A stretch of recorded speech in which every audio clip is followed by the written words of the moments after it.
محمود الخطيب رئيس النادي الأهلي يوجه رسالة شديدة اللهجة للاعبي الفريق في ملعب مختار التتش. حذر الخطيب من اللعب الفردي للاعبي الفريق وكل واحد يلعب عشان اسمه، ووضح بأن اللعب فقط عشان اسم الأهلي. تحذير غير مباشر لكل اللعيبة بأن الأهلي فوق الجميع، ومن يعمل لمصلحة الأهلي فهو معنا، ومن غير ذلك الأهلي مش هيصبر عليه. وأوضح أن وليد صلاح الدين هو المسؤول بشكل كامل عن العمل الإداري للفريق الأول. وقال أيضا: كنت أتمنى بعدم المرور بالفترة السابقة من نتائج سيئة، ونتمنى بداية جديدة للفترة القادمة. اللي كتير ما يعرفوش إن الخطيب كان واخد قرار عدم الترشح لرئاسة الأهلي من فترة كبيرة لأسباب صحية بعد نصيحة الأطباء، لكنه انتظر لحد ما يعتمد ميزانية النادي ويخلص كل الأمور الإدارية عشان يسلم النادي نضيف للي بعده. الخطيب كان نفسه يستمر في رئاسة الأهلي لحد ما الاستاد يخلص، لكن اكتفى لحد كده.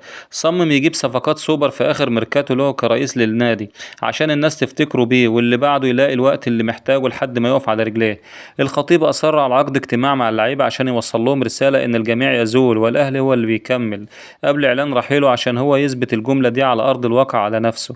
كابتن محمود الخطيب هو المعنى الحقيقي لجملة إنكار الذات، هو فعلا أسطورة من أساطير النادي الأهلي.